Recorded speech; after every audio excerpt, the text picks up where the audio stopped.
The Living Clean podcast is not affiliated with Narcotics Anonymous, nor do we speak on behalf of NA as a whole. We are simply members sharing our personal experiences and perspectives in recovery based discussions. The opinions expressed here are our own and not those of Narcotics Anonymous as a fellowship. This is the Living Clean podcast. This podcast is not meant to replace meetings, sponsorship, step work, or service. This podcast is meant to be another tool in your recovery toolbox. Our guests are here to share their experience, strength, and hope with recovery through Narcotics Anonymous. Thank you for joining us. All right, welcome back to the Living Clean podcast. I'm Mason S. I'm an addict. We are back for another IDT discussion, which stands for Issue Discussion Topic. Tonight we are discussing gender neutral and inclusive language in NA literature. And I'm going to turn it over to the co-host who has put together an awesome panel of individuals that are going to help us break down this IDT. So the co-host with the most, Francis. My name is Francis, and I'm an addict. My clean date is December 22nd, 1992. And my home group is You Are the Book study in Chico, California. And so today we are doing this IDT, and we have like a Northern California all-star team. And I'm super excited about it because I just adore all these people, and for different reasons. I've just finished a commitment as the History and Archives chairperson for Northern California region, and so Shane is my buddy that participated in the History and Archives committee, and he has some experience at the World Service Office, and he's just really knowledgeable on the history of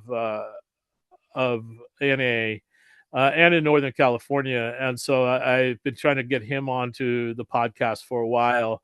And so I'm excited about having him here. Branwyn is from the East Bay. She put in, her and I and a gentleman from San Francisco put in the proposal to become the history project. So like her area is the home of the oldest meeting in Narcotics Anonymous, the 1966 Tuesday night Berkeley candlelight meeting. And so it was super important to have them on board in that proposal. And so she's just been a hero of mine at the Regional Service Committee. She's been a champion for the history. We also have Mo. She's been kind of like our token newcomer on the podcast, who is also from the East Bay. And so that's exciting. And then we have Joe rounding it out. Joey, my bad, rounding it out. And he is from Sacramento. And so we just have a great team to talk about this issue. And Northern California has some history around LGBT advocacy. We believe we have the oldest LGBT meeting in Narcotics Anonymous, which is the Hope Without Dope meeting in San Francisco. At its 20th year anniversary, it had such a great turnout that the next year it turned into the Rainbow Convention, and which ran for about 15 years after that. And so there's so much on this topic that I want to move on and turn it over to Branwyn, who is graciously agreed to be the quarterback of this episode. So over to Branwyn. I'm Branwyn. I'm an addict. My home group, I notice you guys always introduce with your home group, and mine is the Women, Trans, and Non-Binary meeting in Berkeley, California on Friday nights. And my clean date is June 12th, 2006. So I just got 19 years. Next, let's go to Joey. Hi, everybody. My name is Joey. I use he, him pronouns. My clean date is April 10th, 2015. And my home group is the Over the Rainbow LGBT meeting in Sacramento. We meet Sundays and Tuesdays. And we've been around, I think, since '06. It used to be called Terminal Unique. And now it's called Over the Rainbow. Awesome. Welcome, Joey. Next, let's go to Shane. Hi, everybody. My name is Shane. I'm an addict. My home group is the Monday Night Miracles meeting in Vacaville, California. My clean date is the 4th of July, 1994. And I'm really glad to be here. Yeah, welcome, Shane. And last but certainly not least, our friend Mo. Hey, my name is Mo. I'm an addict. My clean date is September 2nd, 2024, which is how I've achieved my token newcomer status. Thank you, Francis. My home group is the It Works group, which is in Alameda, California, in the East Bay area. Welcome back, Mo. All right, we'll kick it back over now and we can start the show. All right.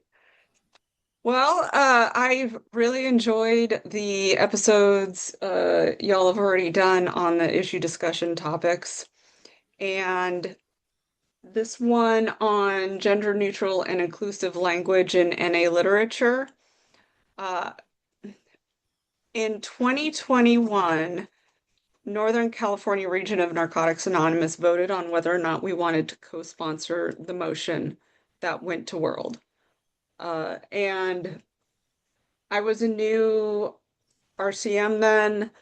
I had very little experience at Region. It was pandemic time, so it was on Zoom, and I was not prepared for how contentious the argument became. And from what I've observed, this is the most controversial topic of all the IDT subjects, which was surprising to me, honestly. My area, I was representing the East Bay North area of Narcotics Anonymous, which is pretty much just Berkeley, California.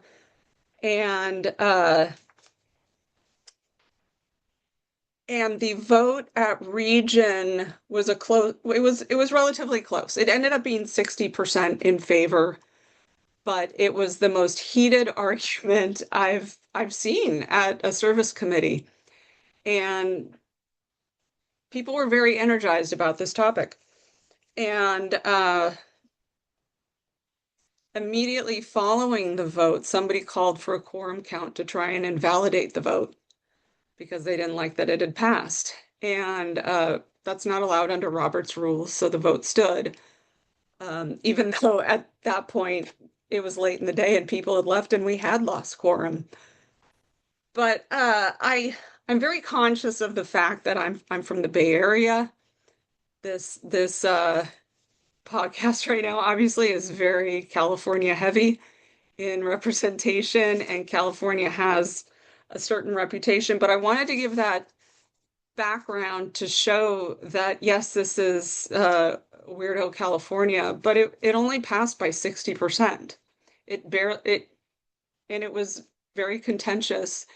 And in 2023, when World put these topics forth for people to vote on what they wanted to us all to discuss more, this particular one passed by 75%, which is a higher rate of acceptance than what the Northern California region had in 2021 when we discussed it. So I just want to put it out there.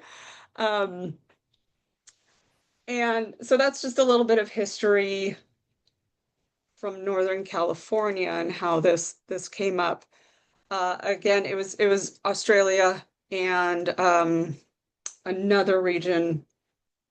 It was Sweden and Australia who brought forth motion 13 in the 2020 CAR. And it was resubmitted in 2022 because it didn't pass that time. And the intent is to direct the World Board to create a project plan for consideration at the World Service Committee to investigate changes and or additional wording to any literature for the gender-specific language to gender-neutral and inclusive language. So that's what it is, or that's what that was. And then came about this issue discussion topic. And since this motion passed for World Service to have to start looking at a project plan for maybe bringing about a change in language to be more gender inclusive, this whole process of the issue discussion topics is very important to get them the feedback they need to proceed with that. So that's just a little bit of background. And I thought it would be good to start with asking folks if you've had any particular experience with this topic in your recovery. Is it something that affects your recovery? Did it affect you finding a home in NA? And who wants to start out?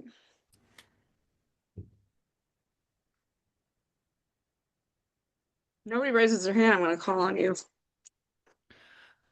Okay, go ahead, Shane. Thanks, Brownman. So that this is kind of a repeat of 30 years ago when it came up in the mid-90s, where the conference was presented with a motion to make the or to not have gender specificity around the term God. And I just remember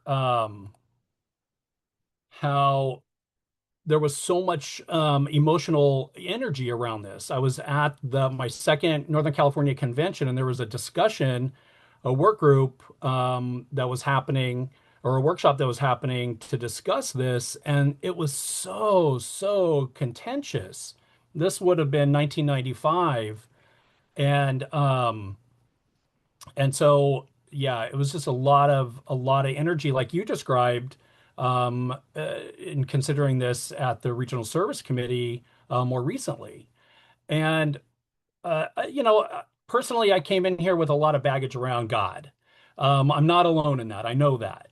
And so just the idea of God and God as we understood him, really, it didn't bother me so much the gender specificity, just the idea of God. And the idea of God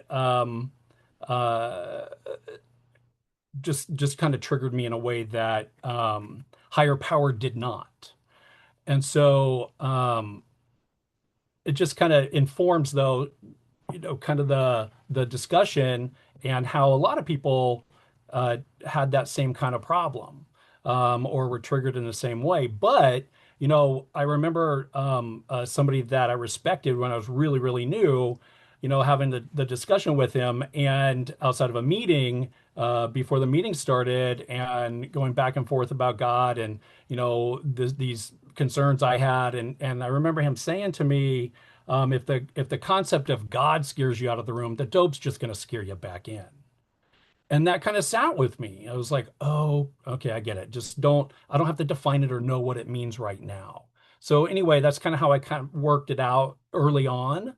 But yeah, that's just kind of my earliest history with this. Thanks. Yeah, so I remember that time in NA history in 96, 95, 96, when initially when it was being talked about, and changing the gender in the steps and the traditions around God, and people were losing their mind. And I don't know, like, I think that it's a different issue today than it was then. And around trying to be more inclusive spiritually back then, like, I think that we were just on the other side of, like, new age type stuff. And, like, it was the mid 90s, and like, we've moved on to the same topic around being inclusive, but the like this is not the same issue. Like this is kind of more about like our culture has shifted. Like this is the same thing that was happening back then, and it is. Like it's not, and it is. And I was reading the Just for Today today around resistance to change, and I think a lot of it has to do with our society struggling with change. And many of us cling to our fears, doubts, self-loathing, or hatred because there is a certain distorted security in familiar pain. It seems safer to embrace what we know than to let go of it for the unknown. And what I could tell you is I'm super uncomfortable with changing the way I talk. And not because I don't want to be supportive, just because I don't want to fucking change. Like I and like I'm like, I'm old, for Pete's sake. Like I've been talking this way for a long time, and now you guys want me to like change the way I talk. And like it reminds me of how like people were acted, like when they wanted you to stop saying alcoholic, like in Narcotics Anonymous, like, or sober, like when the basic text came out, and like people were being asked not to share a certain way. And I feel that way sometimes. I feel you, but at the same time, like I want to be a part of change. So uh I hope that didn't land wrong. Thanks. Joey? Thank you for that question, Bronwyn. My experience with this has been layered. I think when I got here, I had to do a lot of work on the spiritual trauma in order to form that connection with the higher power. And as I've been in Narcotics Anonymous and done service at different levels and in various ways, I have seen how this has impacted my recovery in the way that it's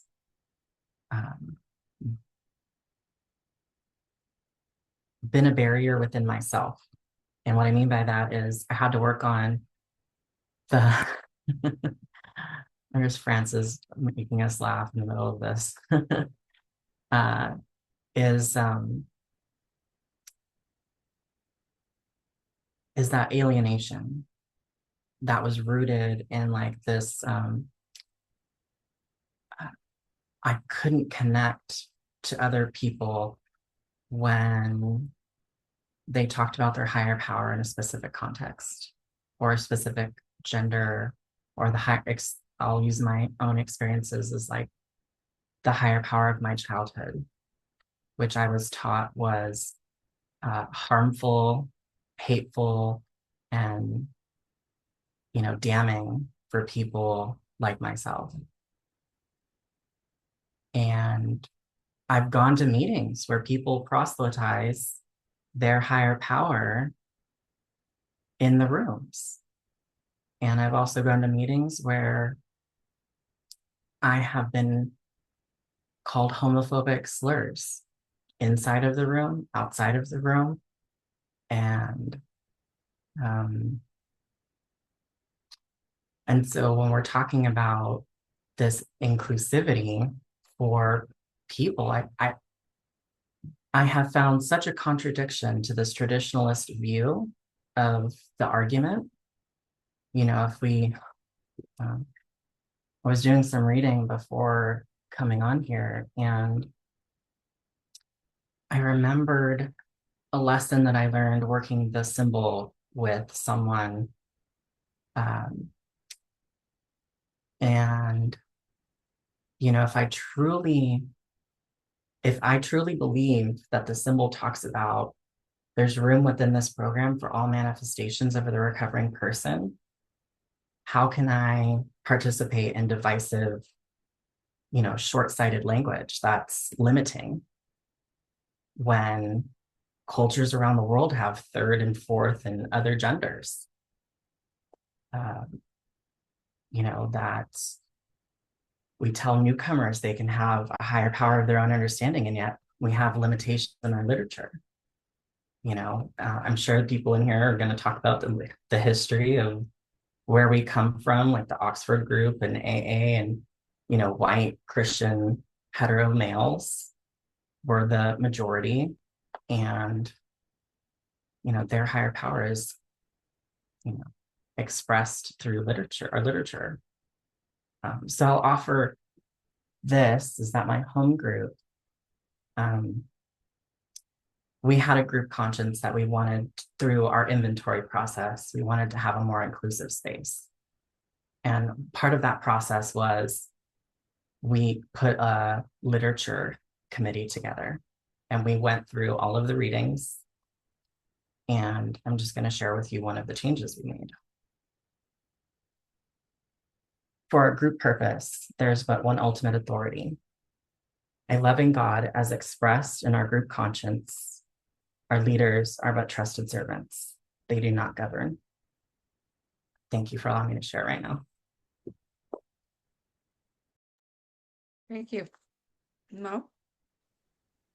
Yeah, thanks for those comments. And I appreciate the historical perspective that's been shared here so far, because I definitely don't have that, right? I'm not coming as the token newcomer, like I'm coming from newcomer corner, certainly.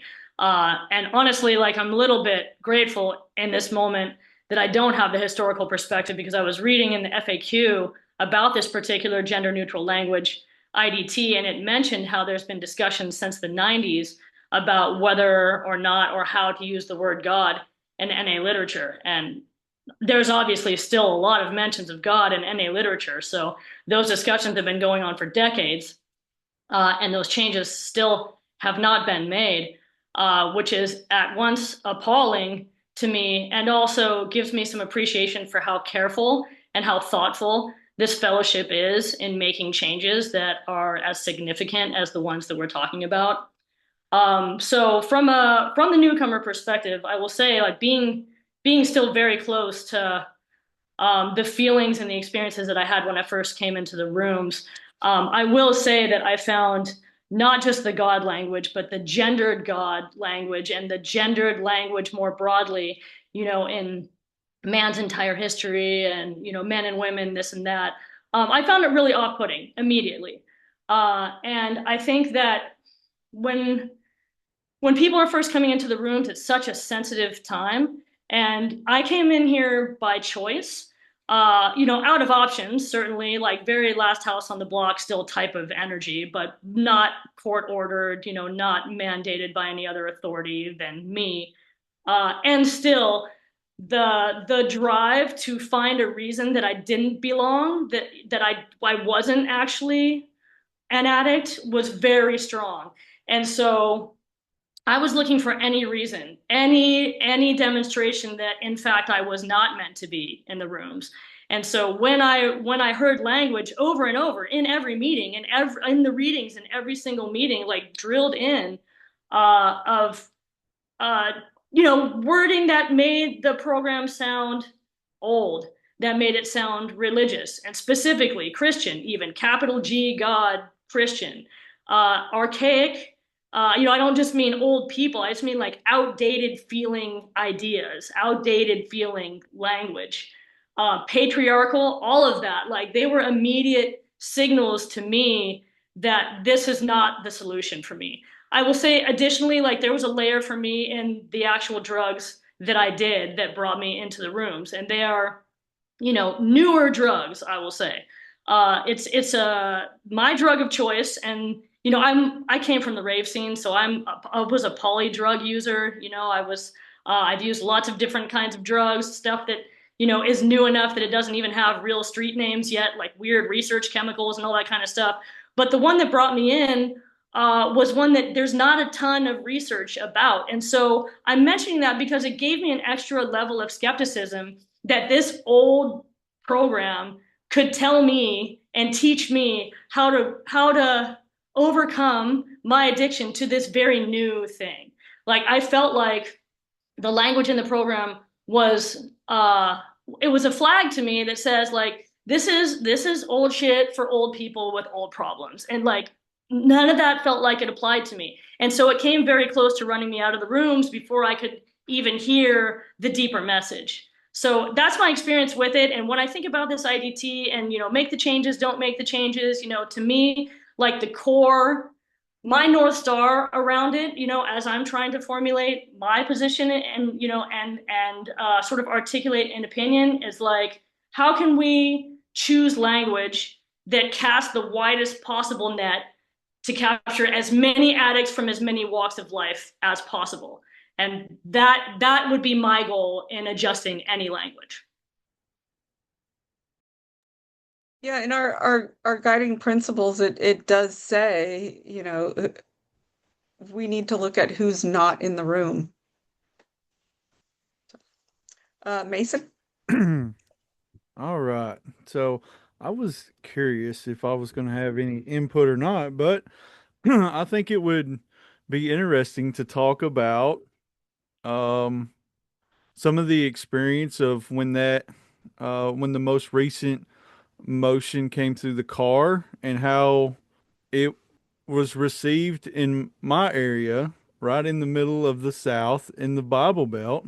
The area I'm a part of, in the region that I'm a part of, ended up voting no on this motion. It's probably not surprising. But realistically, believe it or not, it is because I was heavily involved in, you know, helping our RD make sure that all this information got out to these little small rural groups. And believe it or not, it didn't appear to be driven in hate like some people may assume that it was, more so than what Francis was describing in his share about this is the way that it's always been. Why are we going to change now? And look, in this neck of the woods, this is the number one place where resistance to change is like it's in slow motion.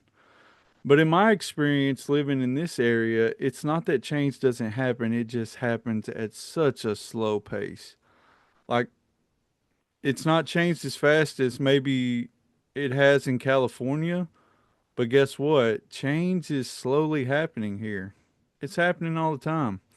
And I think that's why I'm really excited about what we're doing here because I hope that this plays a small part in that.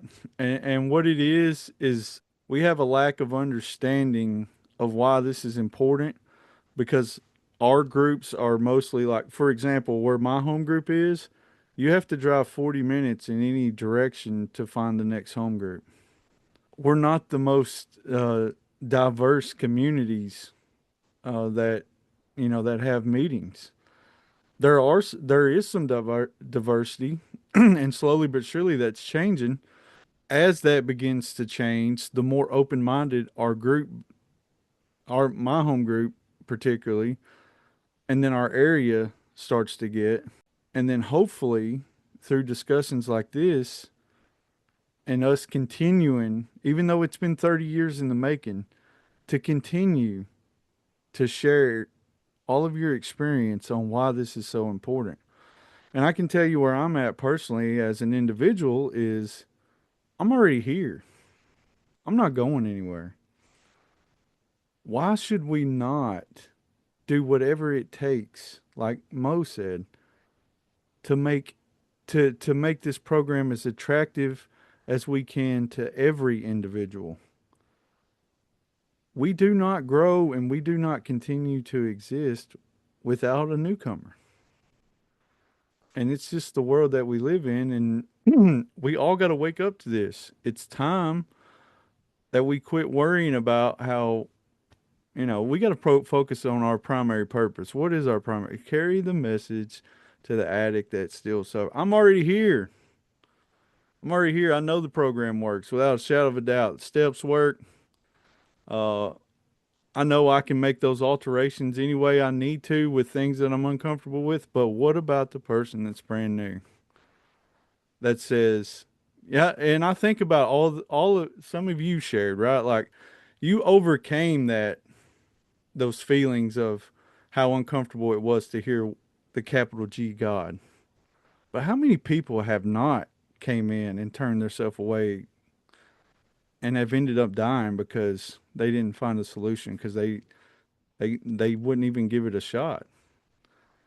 If we could change a word that saves lives, silly, silly not to. So, thank you all for doing this. I really appreciate it, and we can move forward. So, And thank you very much, Mason. I told Francis I was so glad there was at least one person who wasn't from California on here because I didn't want it to be an echo chamber. I didn't want it to just be people who all had the exact same experience or similar experiences.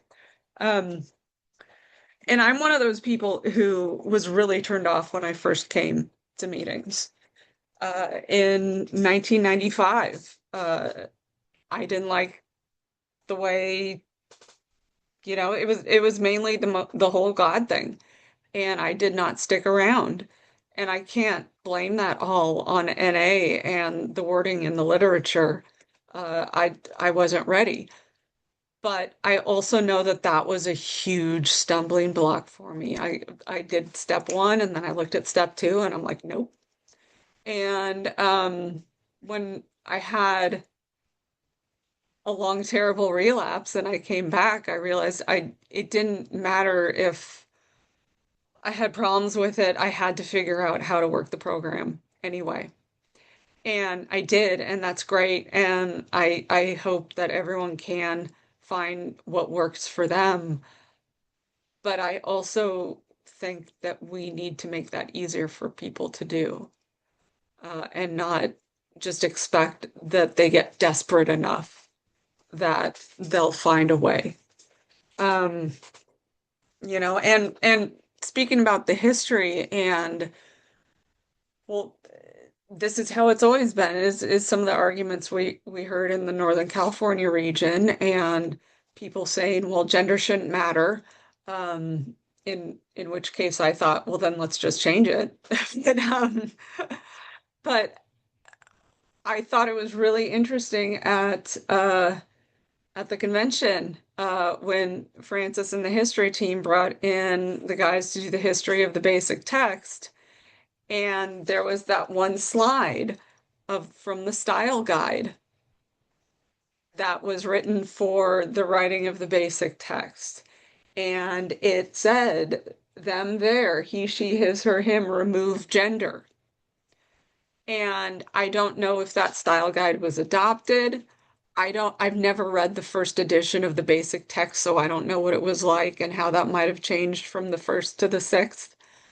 But that argument was there from Jump Street. So, it's not like you said, this isn't new. This was talked about in the 90s. We're talking about it again, and it keeps coming up because it's important enough to enough people. Shane? Thank you again. I just I recalled how really early on in doing step work, I got into the essay and the basic text on step 3 and came across this word in reference to higher power, it, and it was capitalized.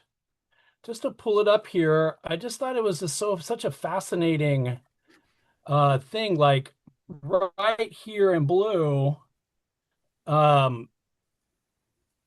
are no longer fighting fear, anger, guilt, self-pity, or depression. We realize that a power that brought us to this program is still with us and will continue to guide us if we allow it. Now, how did that stay in there? Who added that, and how did that get to stay in there? And so, as really early in my recovery, those first few months and doing this step work and seeing that was such a relief. It was such a really it kind of gave me some hope in that there was a other way of considering it. So I'll stop that share. But just in literature development, there was a shift, and I'm not sure exactly what the shift was in terms of policy, but if you read Living Clean, it's higher power or power greater than ourselves. It doesn't say God, and it doesn't refer to God with gender.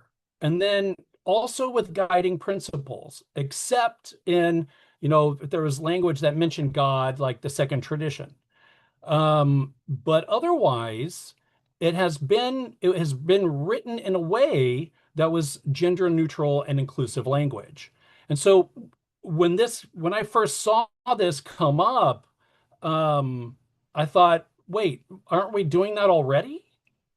Obviously not in terms of changing the steps or the traditions, but in terms of trying to be more open and inclusive, because throughout that literature, more recent literature, including Spiritual Principle a Day, there is that one member shared, and trying to keep it more inclusive. So there's already some of that that's been in action since, Living Clean, that project started in 2008, finally published in 2012.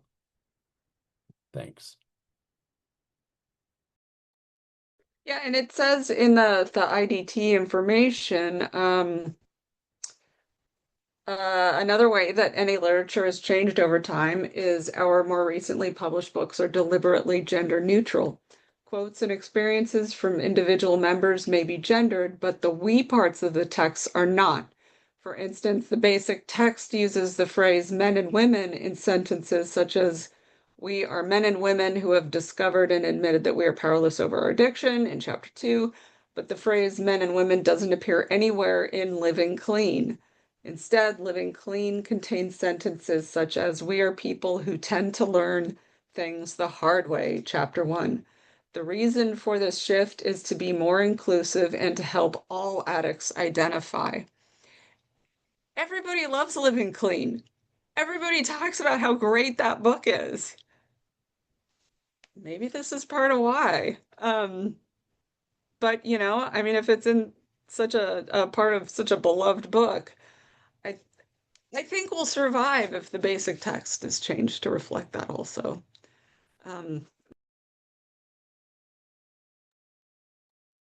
So I'm really happy that the presentation about the basic text and how the basic text came to exist, the history of the basic text, that presentation that was in NCCNA and it has maybe been at other conventions recently. I'm glad that was brought up. I was hesitant to attend that because it felt very much like how the sausage is being made, and I'm early enough in my recovery that I'm hungry and I need sausage. Like, I don't need to see all of that. But I went in part because I had met Francis at that convention, and Francis had talked it up, and I'm a curious person, so I'm like, okay, I'll go check it out, and if it's boring, I'll bail. And it turned out I was glued to the presentation the entire time. It was wonderful. And the piece that struck me the most was just the understanding of all the people that were involved in that project, that the literature that we were using at the time, which was the literature from the other fellowship, where everything was centered around alcoholics, alcoholism, alcohol, was preventing people coming into our rooms from identifying and from sticking around long enough to get a message of recovery. And that there was such a feeling of a mission, like this sense of we must do this and we must do it now because we have lives to save, and all of the amazing, crazy collective efforts that happened to bring the basic text to life, so that we could have a book that had language that our kind of people could latch onto immediately. Like, to me, the gender neutral language, and even to a certain extent, like some of the God language that we're talking about here, that we're touching on here, it feels to me like part of that exact same mission. Like, it's the next leg on the path of that journey to help remove obstacles from our language and give people wording that they can hear and immediately understand, and internalize and not have to do the work of translating. Yes, I can still look at all of this alcohol language and say, yeah, okay, like I can reinterpret that, and I can sort of reshape it and, you know, sculpt it into a thing that kind of fits me and I can feel better about it. But what if I didn't have to do that at all, right? Like how many more people would be able to come in and just immediately feel it, immediately get it, right? And to me, like, that's the mission that created the basic text to begin with. So as far as I'm concerned, this is all a continuation of the same journey. Francis? Oh my God, Mo. Hard to follow that. I'm like, Mo was talking about the Oxford group, right? And so since you brought that up, you know, like I don't know that if we get around it. You know, like I think like you were talking about the continuation is like, where do we come from? You know, like and how far have we gotten? And I was thinking about the purist movement. You know, like I recently made a purple shirt. It says purist on it. And like I got caught up in that. But at the same time, you don't get around the language of Alcoholics Anonymous. You know, like our readings were written like in the 50s. You know, like we like that's our very first piece of literature is the readings, and then we come out with the little white book, you know, like that comes out in the 60s. You know, like and then you know, like we have this long period of time where we don't have a book, and everybody's using the big book of Alcoholics Anonymous. And then like if you're like reading both the basic text and the big book of Alcoholics Anonymous, we lifted so much stuff from them. But like what was going on is it was the only thing that we could recover from or with, you know, like so that consciousness is embedded in our fellowship, you know, like but we get to move forward. Like that's the other piece is like, yeah, we wrote this book. We finally got a book after 50 years. After 30 years of not having a book. Like 1983, we get the basic text. It takes us 30 years to write a book, and we're a part of and we're using the big book of Alcoholics Anonymous for 30 years, and so we get there, and then everything that's preceded that has like moved forward. I don't. It's exciting. It's to me, it's exciting, but but I think that we're also embedded with messages of anonymity and inclusiveness. Like I could find what I don't like in the literature, but I could also find what I like in the literature. You know, like I could say this is a we program. Maybe that's my pronoun is we and us. You know, like so here's a paragraph from tradition 12 in the basic text. Throughout our traditions, we speak in terms of we and our rather than me and mine. By working together for our common welfare, we achieve the true spirit of anonymity. And like, so I know, like, whatever, but so like we and us, like, that's the one I want. You know, like, the other one, the me and mine, is my fucking problem in the first place. You're like, I'm always looking for what's in it for me. And like, so I'll find the differences. You know what I mean? I'll look at people and say, oh hell no. You know, they don't have anything to offer me. But if I'm looking for the similarities, and if I'm seeking out the we of the program, then you know, like I can have like a universal program for all manifestations of addiction. So thank all of you. You know, like I can't recover without you.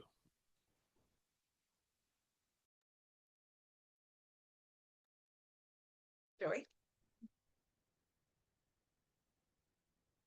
Yeah, man, hard to follow that. I love you both. I'm like a new fan. Mo, you got a new fanboy for sure. I'm just literally like want to jump out of my chair when you're talking about that because I was like, finally somebody else like understands, right? Like, just anyway. So I want to echo that. And in my home group, we've experienced that loss of newcomers all the time because of this restrictive language that is a barrier for their identification. And in our group inventories, we've been very fortunate to have people who are identify as trans, non-binary, gender non-conforming, or fluid. And that is a consistent thing, some of the things that they've given us feedback on. And that was like the birthplace of that literature review that we put together, that we wanted our group to really live up to what we call a safe haven. And that's what we have in our preface, that this group is a safe haven for LGBTQ plus addicts and their friends and family. And all addicts are welcome here. Like, I even have some straight friends who are like, can I come to your meeting? Like, is it an exclusive club? Like, and I'm like, you're always welcome. And we've then gotten feedback from them. Like, that was like the most welcoming group that they've ever walked into. Like I don't know how to put words to that. Like, I think it is that continuation of growth through our collective experience and what is showing in our fellowship, like what is working, what we can do better, and how, as Mo said, cast the widest net through language. And I think we do a really good job in a lot of areas, and at the same time, when we look at the language we are using, it seems to be contrary to what I read in the traditions. If we're ultimately sitting with our higher power and considering the welfare of the whole and not just my attachments to my higher power, or my attachments to my gender and sexuality and all of those intersections that happen, or the layers to my identity, then I think I can come to a place where I intersect with we, and I put I down. Like, I put I in a different place. I think that this is a topic that sometimes folks look at and think it's an outside issue. They chalk it up to being an outside issue. And I had a bit of an experience of that even after it was an DT topic. I had a position at Region, and because my home group is the Women, Trans, and Non-Binary meeting, I made a flyer to make sure everybody knew about this particular IDT topic. And it had a QR code to the survey and all that, and it just had an explanation. I just copied and pasted from na.org. And so I brought it to the fellowship services team at Region and said, hey, here's a thing I made for one of the topics. I could make them to direct people to all of the topics, and just share it with the RCMs in case they want to take it back to their areas to help them get the word out about these IDTs. And I was accused of having a personal agenda. I think that if I had brought an example that was on any of the other topics, it would have been received differently. But because the example I had of something that we could do for all of them was on gender inclusive language, I was shot down. And I thought that was very interesting. And there are the not bringing in outside issues is very important, but what is an outside issue to one person may not be for another. If it affects my recovery, if it affects NA Unity as a whole, it's not an outside issue. And so finding a way to talk about that among people who have different views on it is sometimes very challenging, which is, I think, where a lot of the conflict comes from in talking about it. But the next question on the format was, what would be the effect if the literature were to change to a more gender neutral way of talking about members? What would be the effect if the literature were to change to a more gender neutral way of talking about God, higher power, and what would be the effect if the literature didn't change? I think we've covered a lot of those already. I mean, people have shared what it has meant for them personally. One of the things I thought might be good to talk about is just the process of changing the literature. I mean, that's kind of beyond this topic, but that was a lot of the concerns that were brought up when we talked about co-sponsoring it. Concerns brought up were, well, if we changed the language in the literature, we would have to throw away all the books and spend a bunch of money to reprint them. And I'm sitting there, like, I spent 10 years doing accounting in the publishing industry, and that's not how that's done. But not everybody knows that. There's just this fear that NA funds, which are I mean, we all know how NA funds are, that we're gonna have to burn thousands and thousands of dollars reprinting everything. That's not how that would happen. I'm sure the existing stock would be sold and then the next printing would happen. But there would also be, who would go through and make all the edits? What would that process look like? And I think just the whole, all of the logistics involved might make a lot of people fearful of even approaching this.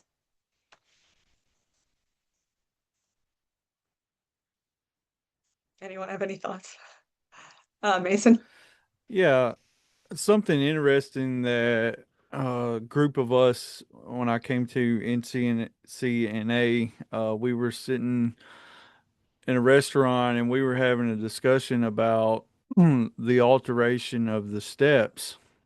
Um, as most of you know, that it's not uncommon. I mean, it's been a long time since any alterations has happened, but we had to make alterations to the steps in order for them to apply to our program with admitting this powerlessness over addiction rather than a specific substance, and a lot went into that.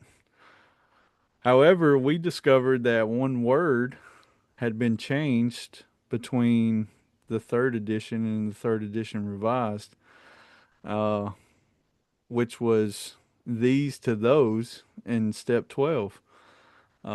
Instead of uh, we practice those principles in all of we practice these principles. And so, like, that was one of the big arguments, particularly in my area, is like the steps are like this sacred thing that cannot and can never be altered, but they have been. And so, what you're saying is that these and those, these versus those, is not that big a deal, because you make your argument. The argument I hear is, it's just a word. It's not that important. Uh, but there is power in words.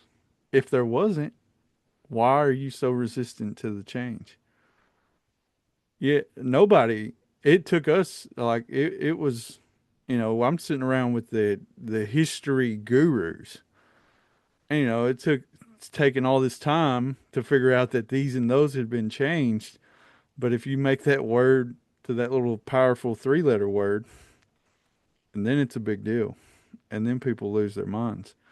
Um, but I don't know where I was going with that, other than I just wanted to say, like, it's not uncommon for steps to have alterations, and I believe that it really has nothing to do with, like, I believe people could jump on board with changing men and women, uh, a lot of the changes, but in this area in particular, it's like these steps are this sacred thing that doesn't never gets changed, and that's just not been the case. There have been alterations to that, to the steps before. Maybe not significant words like, God, but they have been changed. But anyways, I just wanted to add that in there. A lot of meetings around here have altered the readings already to be gender inclusive. Oh, what's that, Francis? Is that unapproved literature? The Not history, God. a history of AA is entitled "Not God." Not God. Okay. Yeah. They're a little ahead of us sometimes. Well, I was actually upset that I think that was one of the IDT topics up for a vote, was one on like an atheist step working guide. And I was pretty mad it didn't get through.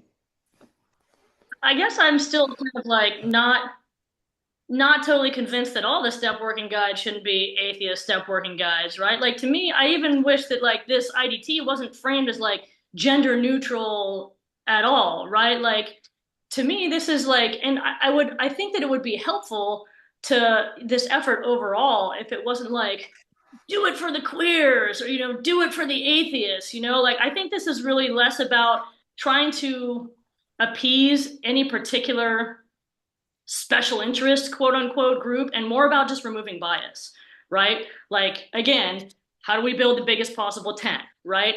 And so, putting aside for a moment also that, that logistical sort of production timeline concerns, whatever be a higher priority than saving lives and fulfilling our primary purpose. Like realistically, the language in the motion that was passed, Brent, when you mentioned earlier, is to direct the World Board to create a project plan for consideration to investigate. Like it's so many steps, right? Like this is like we're gonna approve the board to come up with a strategy to think about looking at some changes. Like none of this stuff is going to happen overnight. We've got lots and lots of time to figure it out and lots of motivated people to help do it. So I think we got this.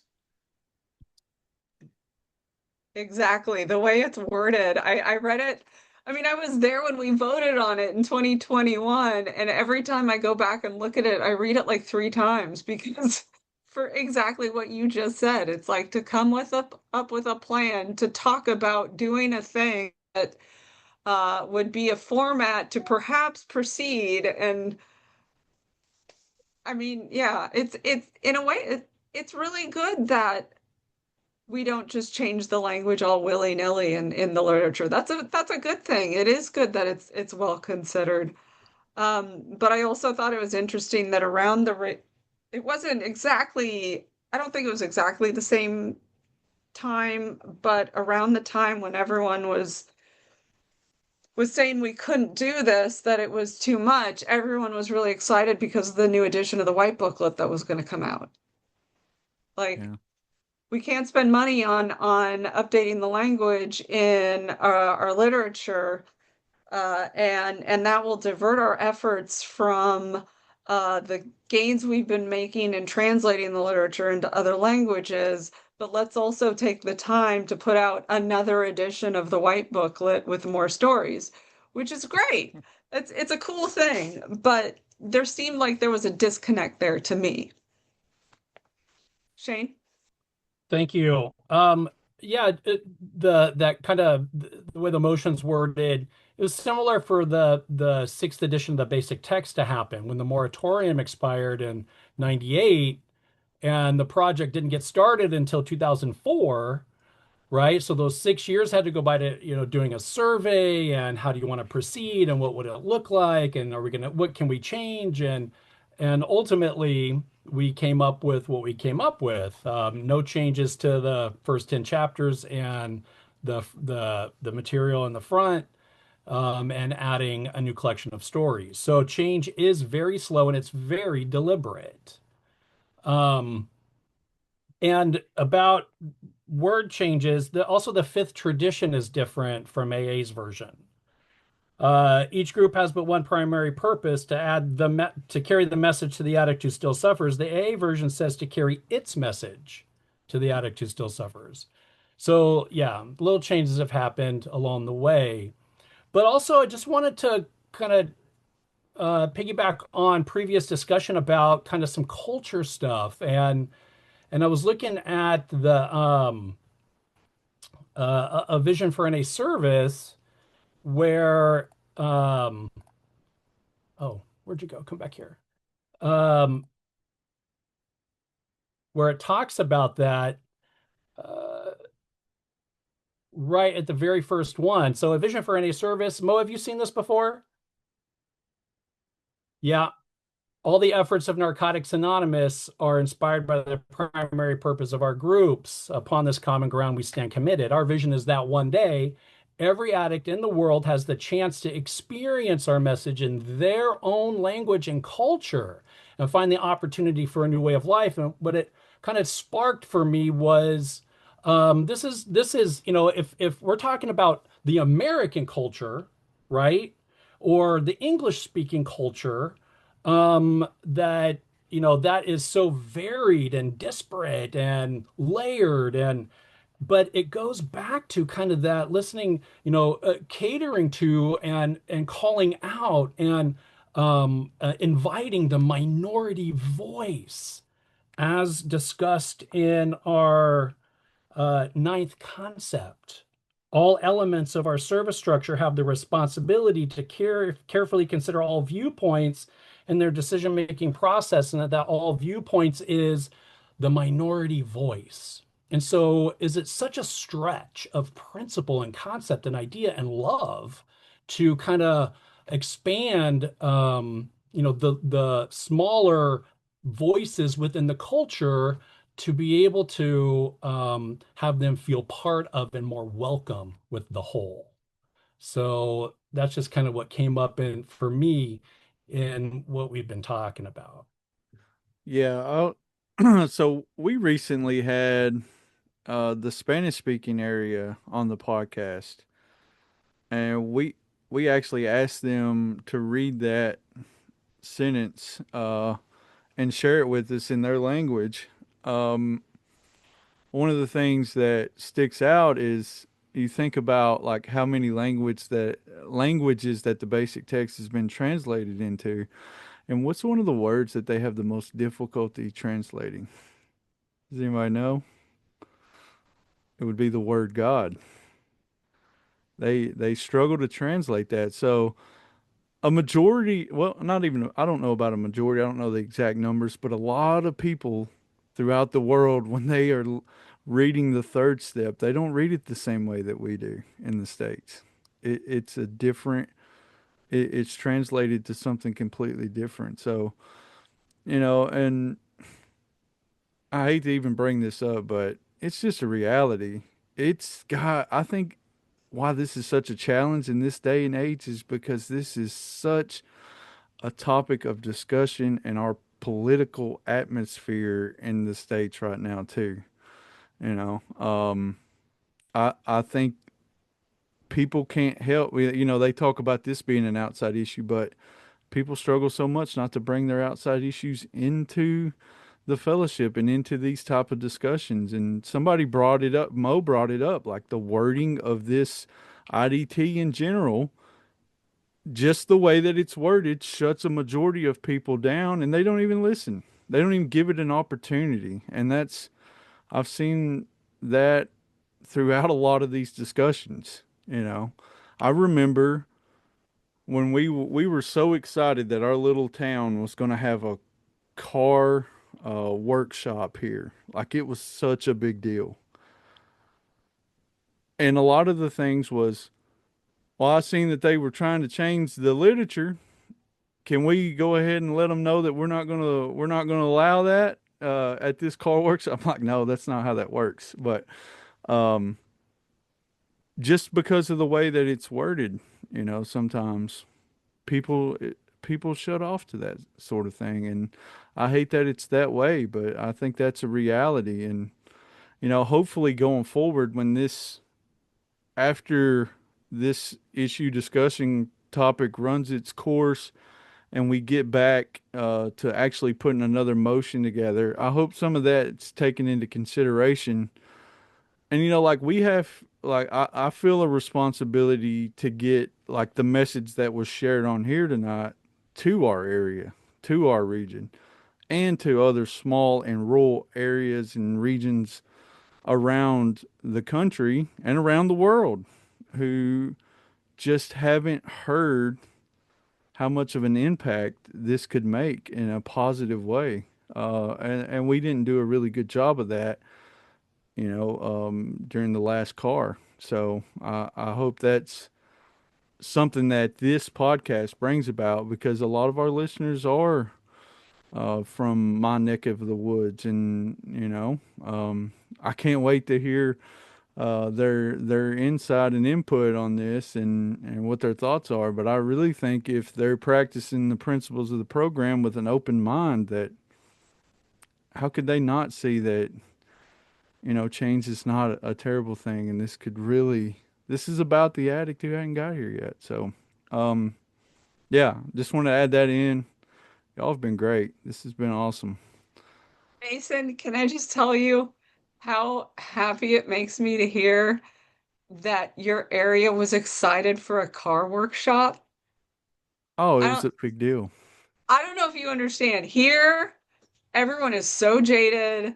Nobody goes to car workshops. Nobody wants to bother with them. It's like pulling teeth.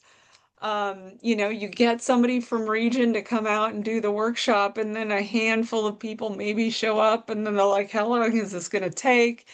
And so I am so excited to hear that, even if you weren't wild about all the topics, you were wild about having a car workshop. That's great. We were a home group for maybe 16 years before we ever had our voice heard in any kind of motion outside of an area motion, or any discussion outside of our little small areas discussed. So it was a really big deal, and people were excited about it. Um, yeah, the H&I, there was a motion about updating the H&I handbook. People were really resistant to that too here. It's all about, why are we going to break it if but hopefully this discussion will, kind of break the barrier in that. That's my hope. Anyway, it certainly had an effect on me, and I can't express my gratitude enough for all of you. I think every time we've done these issue discussion topics, it kind of leads into the newcomer and making like, how do we make people feel welcome, and what does that look like? And we did like the MAT DRT.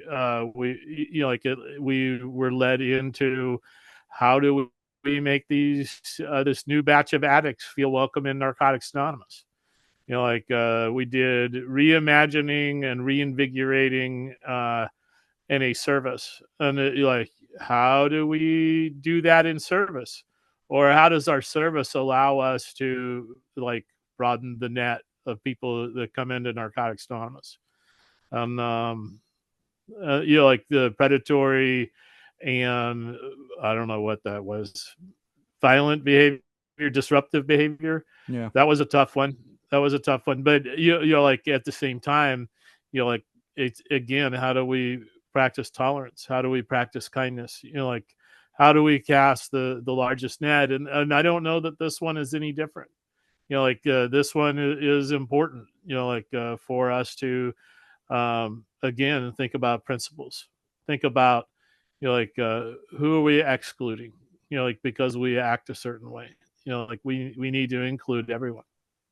Um, we're like, we're all family. I had PR today, and I talked about your episode on reimagining service, and drawing inspiration from it because our committee is struggling right now. So thank you for that. Yeah, that actually led to some chaos here in my area too, because we are in the infant stages of developing a new area that makes more sense. So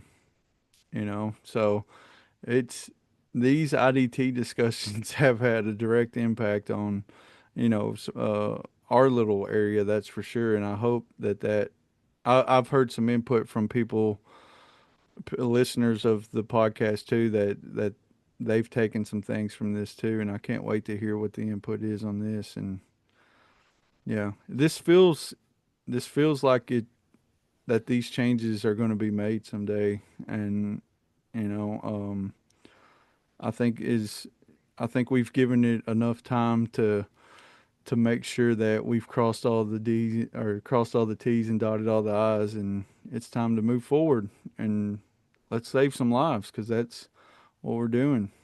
If words didn't have power, we wouldn't be having to have this discussion. They do, you know. Well, I did want to make sure that everyone knows that NA.org, NA World Services does want our input on this. And so to fill out the survey, you go to na.org/survey. And there are links to the surveys for all of the IDT topics. So all of us here, if we haven't done it yet, we each should do it, and all the listeners should do it. And I was wondering if after this discussion, do any of you have any like final thoughts that you want to share, that you want people to consider? I think I would just like to add just a Okay. little something going back to the bulletins from the 80s and 90s. There was a bulletin about freedom from prejudice 1 and 2. There was a discussion about HIV and AIDS because people were being shut down in meetings talking about loved ones or themselves being sick and their fears, and people were being shut down about it. So the Board of Trustees at the time created these bulletins to address those issues, kind of as what we might think of as white papers, to kind of work through some of these topics, and then also the quote unquote special interest meetings, men's meetings, women's meetings, LGBT meetings, etc., where there was a lot of pushback about having those kinds of meetings in local areas, and so the fellowship has had to face these kinds of issues moving forward, and we have grown through them, including mental health and recovery, right? The most recent IP. And where when I was new, people were shut down about that. You don't talk about that's an outside issue here. And over the years, we evolved, we have changed. There wasn't even a men's meeting or a women's meeting or LGBT meeting at the World Convention until 2007.